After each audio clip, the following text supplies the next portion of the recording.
और ऐसा राम राज आपको मुबारक हो जिस राम राज के अंदर आप राम के नाम पर मुस्लिमों को, शेड्यूल कास्ट को मार रहे हो। ऐसा राम राज आपको मुबारक हो जिसके अंदर लोगों पे आप दहशत फैला रहे हो। देखिए, मैं वही बात आपको बताना चाहता हूँ कि जो बुलडोजर चल रहा है वो जाति देख के चल रहा है, बल्कि भगवा झंडा लहराया गया। और जो अपने आप को राष्ट्रवादी कहते हैं और वो कहते हैं कि वो आएंगे और वो आएंगे, वो आज भारत के झंडे को उतार कर और उसका अपमान करके सिर्फ भगवा झंडा लगा रहे हैं। और अगर बात आ जाए ना सर्टिफिकेट बांटने की, देशभक्ति का सर्टिफिकेट बांटने की, तो ये वही लोग हैं जो कहते हैं कि पाकिस्तान चले जाओ। झंडा भगवा हो या झंडा किसी और रंग का हो, अगर वो सरकारी संपत्ति को और इंसान को इंसान से मान रहा है, तो आप ये यकीन मानिए कि वो दिन दूर नहीं कि आई मौज फकीर की दिया झोपड़ा फूंक, पूरे भारत को ये लोग आग लगा देंगे। अब आप ये देखिए कि मैंने अपने जीवन में एक ऐसा समय देखा है जब भारत का झंडा कहीं नहीं लहराया गया, बल्कि भगवा झंडा लहराया गया। और जो अपने आप को राष्ट्रवादी कहते हैं और वो कहते हैं कि वो आएंगे और वो आएंगे, वो आज भारत के झंडे को उतार कर और उसका अपमान करके सिर्फ भगवा झंडा लगा रहे हैं। और अगर बात आ जाए ना सर्टिफिकेट बांटने की, देशभक्ति का सर्टिफिकेट बांटने की, तो ये वही लोग हैं जो कहते हैं कि पाकिस्तान चले जाओ। ये वही लोग हैं जो कहते हैं यहाँ चले जाओ, वहाँ चले जाओ, परंतु आपको ढूंढने से भी आज जो है भारत का झंडा कहीं नजर नहीं आएगा। इवन एक झंडा नजर नहीं आएगा। और ये झंडा नजर नहीं आएगा तो इसका मतलब ये है कि बाबा साहब डॉक्टर भीमराव अम्बेडकर साहब जब कहते थे कि आई एम इंडियन फर्स्ट और इंडियन लास्टली, तो बाबा साहब डॉक्टर भीमराव अम्बेडकर साहब आज सही हैं, परंतु इस झंडे के अंदर अगर आप राजनीति कर रहे हो तो इसका मतलब ये है कि विचार आपके लिए राष्ट्र से ज्यादा धर्म महत्वपूर्ण है। और जब राष्ट्र की बात है, अब आपने सवाल किया प्राण प्रतिष्ठा। आपको पता है प्राण प्रतिष्ठा का मतलब क्या है? प्राण प्रतिष्ठा का मतलब है कि जिस दिन प्राण प्रतिष्ठा होगी उससे पहले उसे कोई अनुसूचित जाति का व्यक्ति भी छू सकता है, उसे कोई आदिवासी भी छू सकता है, उसे कोई शूद्र भी छू सकता है, उसे कोई कलाकार भी छू सकता है, उसे कोई मुसलमान भी छू सकता है। परंतु जैसे ही प्राण प्रतिष्ठा होगी, प्राण प्रतिष्ठा का मतलब है कि आज के बाद इस मूर्ति पर एक एक्सक्लूसिव राइट हो जाएगा एक विशेष वर्ग का, और वही विशेष वर्ग उसका जो दक्षिणा है उसको जो है इकट्ठी करेगा। अब लोग कह रहे हैं नहीं प्राण प्रतिष्ठा से ना जीवित हो जाते हैं। अरे भाई, तुम एक मरी हुई चींटी को जीवित कर लो, उसी दिन से मैं तुम्हारा जो गुलाम बन जाऊंगा। एक चींटी को तो आप जीवित कर नहीं सकते, तो इन्हें कैसे जीवित कर लोगे? तो राम राज में यही होगा। आप सब देखिए, राम राज में अगर शंभुक ऋषि की हत्या होगी तो 302 का मुकदमा होगा।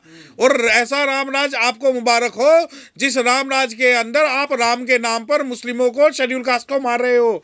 ऐसा राम राज आपको मुबारक हो जिसके अंदर लोगों पे आप दहशत फैला रहे हो। अरे भाई, तुम्हारा राम राज आया है तो कम से कम उस राम राज को राम राज बने रहने दो। परंतु रोज खबरें आ रही हैं, रोज भूल जाइए दिल्ली के अंदर सर्कुलेशन निकालना पड़ा है, दिल्ली के अंदर, कि झंडे को सम्मान पूर्वक उतार लीजिए, क्योंकि झंडों से जो है बहुत सारी जो है परेशानी पैदा हो रही है। ये दिल्ली के अंदर सर्कुलर जारी हुआ है। और दूसरी बात, जिसे आप कहते हो कि भाई राम राज, अरे भाई, ऐसा राम राज अगर आप दे रहे हो कि सारे वीआईपी तो चले जाए राम मंदिर में, सारे वीआईपी तो चले जाए राम मंदिर में, और जो मन से राम को मान रहा है, जो सच्चे मन से उनकी पूजा कर रहा है, उन्हें मंदिर के आसपास डंडे मार मार कर भगाया जा रहा है। अगर ऐसे ही राम राज्य आपको चाहिए तो ये आपको मुबारक हो। परंतु आप ये बात मानिए कि जो ये प्राण प्रतिष्ठा और ये झंडों की जो राजनीति है, ये राजनीतिक रामराज ला रहे हैं, ये धार्मिक रामराज नहीं ला रहे। ये धर्म का रामराज नहीं है जहां धर्म की सत्ता हो, जहां धर्म के अंदर मनुष्य को मनुष्य माना जाए। ये तो वही है कि भाई हम तो शंभुक को मारेंगे, तो ये वो समय नहीं है जब हम शंभुक को मारेंगे। तो ये डर का राम है या प्यार का राम है, मोहब्बत का राम है? देखिए, ये जो कहते हैं कि भाई राम आएंगे, जो ये डर के, अरे भैया, राम को बुला रहे हो। अगर आज कोई चाची ताई मामी फुप्पी दादी सास ससुरा घर में चला जाए ना, उन्हें डंडे मार के भगा देंगे। दूसरी बात, जो ये माहौल बना रहे हैं, ये माहौल जो है, ये एक बात बताओ ना, जो अपराधी हैं जिनके खिलाफ मुकदमे हैं वो तो प्राण प्रतिष्ठा कर रहे हैं मंदिर में, और जो शंकराचार्य उन्हें बाहर रखा गया है। तो रामचंद्र कह गए सिया से ऐसा कलयुग आएगा कि जो अपराधी और आरोपी करेंगे प्राण प्रतिष्ठा और शंकराचार्य खड़ा रह जाएगा। तो ये वो राम राज आज्ञा है इनका। और इस राज्य के अंदर आप ये बात सुन लीजिए कि जिस प्रकार आप ये देखिए कि रोज घटनाएं हो रही हैं, तो इसका मतलब ये है कि इनकी मंशा ठीक नहीं है। क्या भगवा झंडा हाथ में लेकर क्या ये खुली छूट मिल जाती है कि कुछ भी कर सकें, जिस तरह से महाराष्ट्र की सड़कों पर हुआ? देखिए, मैं तो ये मानता हूं कि झंडा लेकर महाराष्ट्र ही नहीं, महाराष्ट्र की सड़कों की चीजें आपको नजर आ जाती हैं। ये जो महाराष्ट्र की जो चीजें हैं वो आपको नजर आ रही हैं, परंतु पूरे भारत में कहीं ना कहीं ऐसी चिटपुट घटनाएं हो रही हैं जो नहीं आ रही। महाराष्ट्र की घटनाएं, दिल्ली की घटनाएं इस वजह से नजर आ जाती हैं क्योंकि लोगों के पास सोशल प्लेटफॉर्म है, वो रिकॉर्ड करके उसे दिखा देते हैं। परंतु चाहे झंडा भगवा हो या झंडा किसी और रंग का हो, अगर वो सरकारी संपत्ति को और इंसान को इंसान से मान रहा है तो आप ये यकीन मानिए कि वो दिन दूर नहीं कि आई मौज फकीर की दिया झोपड़ा फूक, पूरे भारत को ये लोग आग लगा देंगे।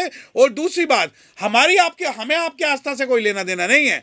जो राम को आपने राजनीतिज्ञ बना दिया है, जिस राम के नाम पर आप वोट मांग रहे हो, जिस मंदिर को आप अधूरा कर रहे हो, और देखिए अगर आपको दिवाली बनानी है, आपको रामराज बनाना, अरे भाई बनाओ ना, लोगों से मिलो, लोगों से जुलो। अगर आप यही एक आपकी संकल्पना और संरचना, तो यकीन मानिए कि इससे सबसे ज़्यादा जो नुकसान होगा वो इनके सनातन धर्म का होगा। ना तो शेड्यूल कास्ट का कुछ हो रहा, ना मुसलमान का कुछ हो रहा, ना ईसाई का कुछ हो रहा, ना ही सिख को कैसे ना हो रहा है मुसलमान का या शेड्यूल कास्ट का? जितनी दुकानें हैं मोहम्मद अली रोड की या उधर उधर की, सब बुलडोजर के द्वारा तोड़ी जा रही हैं। देखिए, वही ये जो बुलडोजर राज है, जिसे आप रामराज भी कह सकते हो, ये जो सारी कहानियां हैं वो इस वजह से की गई है कि इनके खिलाफ अगर बोलोगे तो आपके खिलाफ ये कार्रवाई होगी। अब जब आप शेड्यूल कास्ट और मुस्लिम की बात करें तो किस देश में रह रहे हो भाई? मुझे एक बात बताओ, आधे से ज़्यादा शेड्यूल कास्ट जो है वो ढपली बजा रहे हैं, आधे से ज़्यादा शेड्यूल कास्ट ढपली बजा रहे हैं। और जो मुस्लिम कभी दिल्ली दंगों के नाम पर नहीं जागा, जिसे अपना जो एक वो काउंसलर है जो अभी भी जेल में है उसके नाम पर नहीं जागा, जो मुस्लिम आम आदमी पार्टी की दिल्ली के अंदर जो तरफदारी कर रहा है, वो आम आदमी पार्टी जो है रामचरितमानस का पाठ करवा रही है, हर सुंदरकांड का पाठ करा रही है, हर गली के अंदर सरकारी योजना है ये। क्या दिल्ली गवर्नमेंट, जिसे आप कहते हो कि बाबा साहब को मानने वाली है, आप दलित और मुस्लिम की बात करते हो, अब जितने भी ये शेड्यूल कास्ट है बड़े छाती पीट पीट के दिए जला रहे हैं, लेकिन ये सो जाते हैं उस वक्त घर में जाके जब हाथरस की बिटिया को जलाया जाता है, जब कंधमाल जैसी घटनाएं होती है, जब खेलनाजी जैसी घटनाएं होती हैं, और उसके अलावा थानागाजी जैसी घटनाएं हो जाती है, सो जाती हैं। और तुम दलित और मुस्लिमों की बात कर रहे हो, मैं मुस्लिम को इसलिए टारगेट कर रहा हूं यहां पर कि मुस्लिम को भी तो लगता है कि नहीं नहीं ये शेड्यूल कास्ट है, इनके साथ हमारा कोई लेना देना नहीं, हमारे अंदर तो जो खून है वो उच्च बिरादरियों का है, हम जो है बहुत बड़े जो है, हम मूला जाट है, हम चौधरी जाट है, हम त्यागी जाट है, हम क्षत्रिय जाट है, तो वो भी तो जश्न मना रहे हैं। अब आप कहते हैं कि नहीं नहीं ये जश्न में तो सब शामिल है। अरे भैया, मुझे कार्ड नहीं आया तो मैं शामिल नहीं हूँ इस जश्न में। तो राम है क्या? विधि है, विधान है, विचार, राजनीति है, राजनीति है। और इस राजनीति के अंदर अधूरे मंदिर का जो संकल्पना करके इन्होंने जो प्राण प्रतिष्ठा की है वो राजनीतिक की है। अदरवाइज हमें भी अच्छा लगता। देखिए, बहन जी ने पार्क बनाए, ठोक के बनाए, चाहे लखनऊ के अंदर में हो, नोएडा के अंदर, आज तसल्ली से बनाए, तसल्ली से उनका उद्घाटन किया। अरे भाई, इलेक्शन हो जाने देते 2024 का, राम जी को भी अच्छी जगह मिल जाती, पूर्ण मिल जाता, तब हम सोचते कि राजनीतिक नहीं है। तो इलेक्शन से पहले इस प्रकार का उद्घाटन करना ही राजनीति है। और जो ये राम कह रहे हो कि राजनीति है, बिल्कुल राजनीति है, क्योंकि पुष्यमित्र शुंग की जब बात होगी तो राम की बात होगी। उसके अलावा जो है इस धर्म के नाम पर और इस प्रकार के प्रपंच के नाम पर नया युग नहीं नजर आ रहा। हाँ बिल्कुल, मैं कहता रहा हूँ, रामचंद्र कह गए इसी से ऐसा कलयुग आएगा कि हत्यारे आरोपी जो करेंगे प्राण प्रतिष्ठा, शंकराचार्य खड़ा रह जाएगा। आपको चाहिए था कि जो अब ये देखिए कि किसी भी मूर्ति का जो प्राण प्रतिष्ठान होता है एक विधि विधान से होता है, एक मंत्रोच्चारण से होता है, परंतु वहाँ तो फोटो शूट हो रहा था प्रधानमंत्री साहब का। और दूसरी बात ये है कि ये सारा का सारा जो है, मुझे बताओ कि बेचारे कितने लोग जो राम को रियल मानने वाले हैं, उन्हें तो अयोध्या के आसपास तक नहीं भटकने दिया। तो भैया हमें वो जो चढ़ावा आया है, मेरे ख्याल से 31-32 करोड़ रुपए का भी पहले दिन में कुछ चढ़ावा आया है, बात उसकी होनी चाहिए कि कितना ये है राम भक्तों तक पहुंच पाएगा। मतलब आपको दान पत्र की चाबी चाहिए? नहीं, मुझे दान पत्र की चाबी नहीं चाहिए, मुझे तो शंकराचार्य बना दो, मैं उसमें खुश हूँ। दान पत्र की चाबी जिसे रखनी है वो रख लो। मेरा तो एक मत है कि मैं जिस दिन अपने आप को पूर्ण रूप से त्यागूंगा तो मैं 100% त्याग तो शुद्ध राजपूत है, आप कैसे शंकराचार्य बन जाएंगे? नहीं, मैं तो बनना चाहता हूँ ना, क्योंकि वर्णों में, वेदों में लिखा हुआ है कि जाति के आधार पर तय नहीं होता, कर्मों के आधार पर चीज़ें तय होती है। मैं डॉक्टरेट हूँ, एडवोकेट हूँ, मैं नॉलेजेबल हूँ, तो मैं ये अधिकार से कहता हूँ कि मुझे भी उस वर्ण में शामिल कर लो जिस वर्ण से मैं शंकराचार्य बनता हूँ। तो अब लोगों को ऐसे मारा जाएगा, पीटा जाएगा राम के नाम पर। देखिए भाई, जब आप शंभुक की बात नहीं करेंगे, आप शबरी के झूठे बेर की आप बात करते हो, आप बहुत सारी बातें करते हो, तो जी ऐसे ही होगा। परंतु ये बात बता दूं, पर अभी तो संविधान राज है, आप क्यों इसको जस्टिफाई कर रहे हैं? देखिए हम भी यही चाहते हैं कि संविधान राज बना रहे और संविधान राज रहे, संविधान राज ही चलेगा, मैं बता दूं। और मैं आपको तो सवाल तो यही है वकील साहब कि संविधान राज में ये सब कुछ हो रहा है। एक मासूम दुकानदारों के जो अपने रोजी रोटी चला रहे हैं उन पर बुलडोजर चल रहा है। देखिए मैं वही बात आपको बताना चाहता हूँ कि जो बुलडोजर चल रहा है वो जाति देख के चल रहा है। रही बात संविधान की, जो लोग ये कहते हैं, मैं आपके चैनल के माध्यम से खुल के इस बारे में कह सकता हूँ, जो लोग बहुत पीटते हैं ढिंडोरा कि संविधान खत्म होने वाला है, संविधान खत्म होने वाला है, संविधान खत्म होने वाला है, संविधान को बचा लो, संविधान खत्म होने वाला है। अरे पहले संविधान को लागू तो कर लो, पहले संविधान राज तो ले आओ, इसे पंथ निरपेक्ष तो बना दो, इसमें इक्वल अपॉर्चुनिटी तो दे दो। अभी तक जो है संविधान जो है वो लागू तो हुआ नहीं, खत्म कहाँ से होगा? और जब आप संविधान राज की बात करते हो तो मैं बता दूं कि ये जो भी हो रहा है वो गैर संवैधानिक है। देखिए गैर संवैधानिक इस वजह से है कि चाहे हिंदू हो, चाहे मुस्लिम हो, चाहे सिख हो, चाहे क्रिश्चियन हो, चाहे ईसाई हो, चाहे अनुसूचित जाति हो, चाहे अनुसूचित जनजाति हो, सभी लोगों का अधिकार है कि अपने अपने पूजा स्थल और अपने अपने तरीके से अपने जो है मत को मानने का पूरा संविधान जो है स्वतंत्रता देता। परंतु ये जो स्वतंत्रता है ये अनलिमिटेड नहीं है, ये ऐसी नहीं है कि आप इसके नाम पर उसे मारोगे, उसके नाम पर इसे मारोगे।